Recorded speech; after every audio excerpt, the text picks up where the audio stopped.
सभी साथियों नमस्कार। मैं राहुल को आप सबका हार्दिक स्वागत और अभिनंदन करता हूं। एक सेशन जिसमें हम बात करेंगे अपना शेड्यूल कैसे सेट करना है आपको, या फिर दिन भर में आप अगर 10-12 घंटे पढ़ाई करते हैं और फिर भी आपको ये लगता है कि क्या पढ़ें क्या छोड़ें, सिलेबस पूरा कर पाएंगे नहीं कर पाएंगे, कितना रिवीजन आपको करना है, या फिर कैसे इस 10-12 घंटे को मैनेज करना है, और वो स्ट्रेस वो चिंता आपको हमेशा रहती है, तो ये सेशन आपके लिए रहने वाला है, आपको ये लाभदायक रहने वाला है। मान लीजिए आज के दिन से हम ये उम्मीद करके चलते हैं कि आपका 13 सितंबर को एग्जाम होता है और उसके लिए आप तैयारी कर रहे हैं, तो एक निश्चित रूप से ये बात एकदम खरी खरी है कि आपको आज के दिन 10, 12, 14 घंटे पढ़ना पड़ेगा। इतना समय आपको आज के दिन देना पड़ेगा। अब उन समय को बांटेंगे कैसे, क्या रेशो रहने वाला है, किस तरह से आप अपने विषयों को मैनेज करेंगे, इसके बारे में आज की क्लास में या फिर आज के सेशन में हम चर्चा करेंगे। बहुत बड़ा सेशन नहीं रहने वाला है, लेकिन महत्वपूर्ण खूब रहने वाला है, और आपको निश्चित रूप से अपने समय को मैनेज करने के अंदर स्मार्ट स्टडी करने में आपको ये लाभदायक रहने वाला है। मैं बात करता हूं यहां पर आपसे, मैं बात करता हूं कि आप कैसे इस समय को मैनेज करेंगे। समय को मैनेज करने के लिए एक साधारण से उदाहरण के रूप में आप देखिए कि अगर मान लीजिए कि आप 12 घंटे पढ़ते हैं, अगर आप प्रतिदिन 12 घंटे पढ़ते हैं, अब इन 12 घंटों के अंदर आप 1 घंटा जो है वो 1 घंटा अलग रख दीजिए, बाकी बचे 10 या 11 घंटे या फिर 2 घंटे आप अलग रख दीजिए। एक बार 2 घंटे एक बार अलग रख दीजिए। उसके बाद आपके पास बचे प्रतिदिन 10 घंटे। इन 10 घंटों कैसे मैनेज करेंगे? इन 10 घंटों के लिए आपको ध्यान रखना है कि आपको इन 10 घंटों को एक रेशो के अंदर बांटना है, और ये रेशो होना चाहिए 60-40। 60-40 का रेशो रहेगा।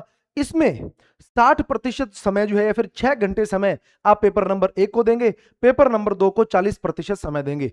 इसके साथ कोई भी छेड़छाड़ नहीं होगी। छेड़छाड़ का संबंध है कि ये 40 को 50 कभी नहीं करेंगे आप अगर सब्जेक्ट के अंदर थोड़े अच्छे हो जाते हैं, थोड़े बेहतर हो जाते हैं, तो इसको 30 जरूर कर सकते हैं, इसको 70 जरूर कर सकते हैं, लेकिन इसको 50 कभी नहीं करेंगे और इसको 50 कभी नहीं करेंगे। यह भी आपने ध्यान रखना है कि आप हमेशा प्रायोरिटी जो है वो फर्स्ट पेपर को देने वाले हैं। सब्जेक्ट जो है वो थोड़ा आसानी से कवर हो जाएगा। मैं बात कर रहा हूं हमारे अगर प्लेटफॉर्म से आप पढ़ते हैं तो। उसके बाद अब अगर आपके पास 6 घंटे आप दे रहे हो, तो 6 घंटे को कैसे बांटना है? आपको इसको 2 दिन के अंदर या फिर पूरे सप्ताह को 2 भाग में बांट लेना है। एक भाग रहेगा मंडे, वेडनेसडे, फ्राइडे, एक भाग रहेगा ट्यूसडे, थर्सडे, सैटरडे, यानी कि 3-3 दिन आपने बांट लिया। उसके बाद आप यहां पर क्या करेंगे? ये जो समय है, अब पहले पेपर के अंदर 4 बड़े सब्जेक्ट, जहां से आप कह सकते हैं कि आपका 65 से 70% पेपर बनने वाला है, और ये 4 विषय हैं कौन कौन से? राजस्थान की जियोग्राफी, राजस्थान का कल्चर, पॉलिटी और साइकोलॉजी। ये 4 सब्जेक्ट ऐसे हैं कि जहां से आपके 65 से 70% क्वेश्चन आने वाले हैं। तो इनके ऊपर आपने ध्यान केंद्रित करना है कि बड़े भाग को आपने लेके चलना है। जैसे मान लीजिए कि 2 बड़े सब्जेक्ट पॉलिटी और साइको, एक दिन यहां पर पॉलिटी रखा और एक दिन यहां पर साइको रखा। तो यहां पर आपने राजस्थान की ज्योग्राफी रख दिया, यहां पर आपने राजस्थान की कल्चर को रख दिया। अब इनके लिए आपके पास जो 6 घंटे आपको मिलेंगे, उन 6 घंटों में से आपको यहां पर थोड़ा सा बड़ा समय यहां पर आप लगा सकते हैं कि उसको तसल्ली से आप पढ़ सकते हैं। पढ़ने के अंदर भी आपको क्या करना है? पढ़ने के अंदर जैसे मान लीजिए कि पॉलिटी को और जियो को आपने यहां पर आपके पास 6 घंटे जो बच रहे हैं, तो 6 घंटे में से अगर आप इसमें से ढाई घंटे भी दे देते हैं, 2.5 घंटे यहां पर और 2.5 घंटे यहां पर, तो ये मोर देन इनफ है। सेम आप यहां करेंगे, 2.5 घंटे आप यहां पर दे सकते हैं। इसके अंदर आप पर्सनलाइज इसको कैसे कर सकते हैं? अगर मान लीजिए कि आपकी कल्चर बहुत अच्छी है, साइकोलॉजी थोड़ी वीक है, तो इसको आप थोड़ा और समय दे दीजिए। अगर मान लो कि आप कहते हैं कि मेरे पास साइको भी अच्छी है और कल्चर भी अच्छी है, लेकिन जियोग्राफी और पॉलिटी में दिक्कत है, तो जियोग्राफी को यहां लिए और साइको को यहां ले जाइए, कि दोनों के अंदर आप सब्जेक्ट को बैलेंस बनाकर रखेंगे। वो थोड़ा अपने आप आपको आपके हिसाब से करना पड़ेगा किस सब्जेक्ट के अंदर आप कैसे हैं। अगली बात, अब ये 2.5 घंटे हैं या फिर 3 घंटे आप यहां पर दे रहे हैं, 2.5 घंटे आप देते हैं, काफी है यहां पर। इसके अंदर कैसे पढ़ना है कि पहले आप चीजों को पढ़ें, आपके पास जो भी नोट्स है वहां से रिवाइज करें। रिवाइज करने के बाद कोई भी मार्केट से आप बुक ले आए या फिर जो भी व्यवस्था आपके पास है, वहां से उसी सब्जेक्ट की या फिर उसी टॉपिक की, जैसे मान लीजिए कि आप पॉलिटी के अंदर आज राष्ट्रपति पढ़ते हैं, राष्ट्रपति पढ़ा और मुख्यमंत्री पढ़ा, तो राष्ट्रपति और मुख्यमंत्री को पढ़ने के बाद उनके क्वेश्चन को भी हल कीजिए आप साथ के साथ। और जैसे एग्जाम के नजदीक जाएंगे, रिवीजन में आपका समय जो है वो बचता रहेगा, रिवीजन तेज होता रहेगा, और क्वेश्चन जो आप निकाल रहे हैं उनका भी अभ्यास लगातार बढ़ता रहेगा। क्वेश्चन हो सकता है वही 100 क्वेश्चन हो, उन्हीं 100 क्वेश्चन को आप बार बार निकालिए। कुछ क्वेश्चन ऐसे हैं कि जो बार बार आ रहे हैं, जिनके बारे में आपको पता है कि ये इसका आंसर यही होगा, तो उसको हटा दीजिए। जहां पर आप बार बार अटक रहे हैं, उस क्वेश्चन का अभ्यास आप लगातार जारी रखिए।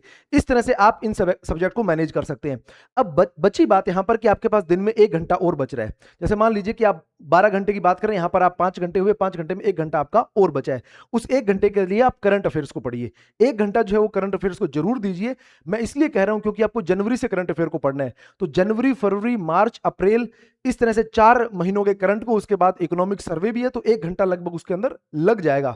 1 घंटा इसलिए कह रहा हूं क्योंकि करंट अफेयर्स का वेटेज आजकल थोड़ा बढ़ गया है। आमतौर पर 10 प्रश्न आते हैं, लेकिन क्योंकि जियोग्राफी के अंदर भी करंट को मिक्स किया जाता है, तो लगभग 15 के आसपास क्वेश्चन आ रहे हैं। तो 15 क्वेश्चन आ रहे हैं, तो वहां पर थोड़ा सा आपको सजग ज्यादा रहना पड़ेगा। तो 1 घंटा जो यहां पर आप बचा रहे हैं, उस 1 घंटे को करंट अफेयर्स के अंदर रखिए।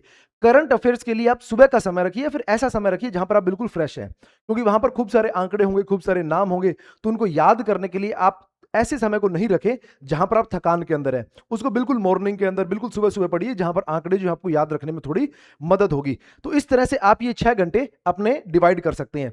अब बचे आपके पास अन्य सब्जेक्ट, जिसके अंदर राजस्थान की हिस्ट्री है, जिसके अंदर वर्ल्ड की हिस्ट्री है, जिसके वर्ल्ड की जियोग्राफी है, इंडिया की जियोग्राफी है, इसके अलावा थोड़ा बहुत एनवायरनमेंट का भाग हो जाएगा, थोड़ा बहुत इकोनॉमिक्स का भाग हो जाएगा। 5-6 चीजें ये बची हुई है। इन 5-6 ये 5-6 बहुत बड़े सब्जेक्ट नहीं है। यहां से अगर क्वेश्चन की एवरेज माने तो 4-5 क्वेश्चन आपके आते हैं। उनको आप पढ़ने के लिए क्या कर सकते हैं, डेप्थ में होने चाहिए, थोड़े शॉर्ट नोट के अंदर रखिए। उनके आप क्या कर सकते हैं, आपके पास जो बचे हुए 2 घंटे ना, उनमें से 2-2 घंटों में से आप बांट लीजिए कि किसी एक सब्जेक्ट को हफ्ते में 3 घंटे दे दीजिए, किसी को आप 2 घंटे दे दो, किसी को 4 घंटे दे दो, उनको इन 2 घंटों के अंदर मैनेज करो। और जब मान लीजिए कि आप अगर कोई टेस्ट सीरीज आपने ज्वाइन कर रखी है, कोई टेस्ट वगैरह देने जाते हैं, तो वो भी आप रविवार के दिन, हमने कोई यहां पर रखा नहीं है, रविवार के दिन थोड़ा आराम भी कीजिए, आप वहां पर थोड़ा रिवीजन के लिए थोड़ा समय दे दीजिए, या फिर हफ्ते में जो चीज आपके शेड्यूल से रही हुई है उनको थोड़ा देख लीजिए। बाकी चीजों को संडे थोड़ा रिलैक्स रखिए। और ये जो 2 घंटे हैं, इन 2 घंटों के अंदर अगर वीकली कोई टेस्ट सीरीज ज्वाइन कर रखी है आपने, तो वो इन 2 घंटों को आप एडजस्ट कीजिए कि जो बाकी सब्जेक्ट है वहां से समय थोड़ा निकालकर इन 2 घंटों के अंदर आप रख सकते हैं। तो आप कोई टेस्ट सीरीज अगर चला रहे हैं, साथ में टेस्ट सीरीज कोई ज्वाइन कर रखी है, तो उसको भी आप साथ में इस तरह से मैनेज कर सकते हैं। अब आते हैं सब्जेक्ट के ऊपर। सब्जेक्ट को आपने रोज दिन के 4 घंटे देने हैं। अगर आपका सिलेबस पूरा हो चुका है ऑलरेडी, तो आप एक बार कोशिश करें, जब तक मेरा मानना यह है कि जब तक 3 बार रिवीजन कम से कम नहीं हो जाए, सब्जेक्ट को 3 बार नहीं पढ़ लें, उससे पहले क्वेश्चन लगाने का कोई एक बार फायदा नहीं होगा।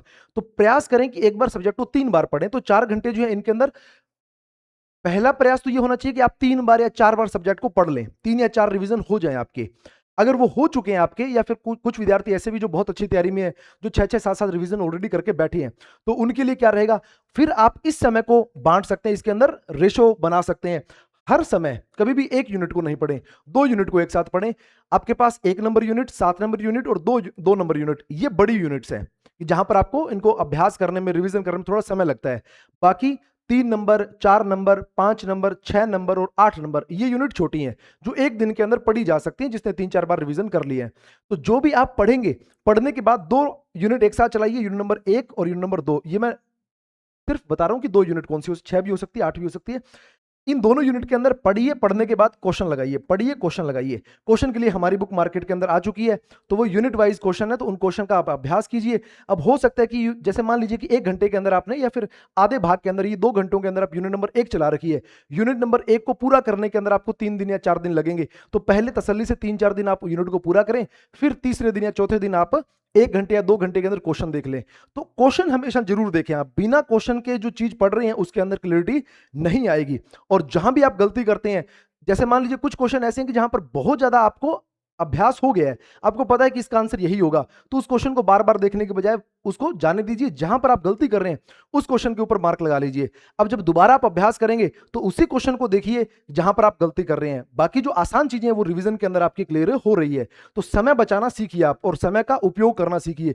तो हर एक चीज जो पढ़ रहे हैं उसके साथ आपको क्या करना है, क्वेश्चन का अभ्यास जरूर करना है। क्वेश्चन का अभ्यास साथ साथ जारी रखिए, और इसी तरह से आप क्या करेंगे, अपने टाइम को 10-12 घंटे जो आपको मिल रहे हैं उनको मैनेज करके चलिए।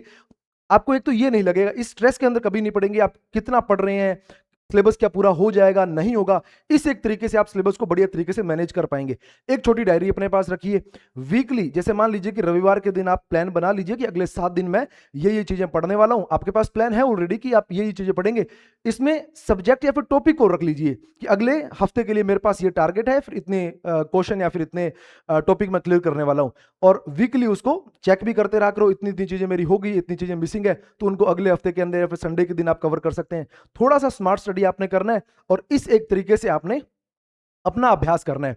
अगर कोई विद्यार्थी अभी भी अभ्यास करे कहां से, देखिए भाई, फर्स्ट पेपर के लिए खूब सारी किस पुस्तकें आती हैं मार्केट के अंदर, आप जाइए जहां से क्वेश्चन बैंक लेके आ सकते हैं, वहां से आप अभ्यास करना शुरू कर सकते हैं। सेकंड पेपर के लिए पीवाईक्यू हमारी आ चुकी है, हर एक यूनिट के संबंध में हमारे पास आपको क्वेश्चन दे रखे हैं इंपॉर्टेंट, तो उन क्वेश्चंस को आप अभ्यास कर सकते हैं। साथ में प्रीवियस ईयर क्वेश्चन पेपर की किताब भी आ रखी है, तो उनको आप वीकली, हफ्ते के अंदर कोई एक पेपर देख लिया, तो इस तरह से थोड़ा जो समय बच रहा है उसके अंदर एक एक पेपर करके आप देख सकते हैं।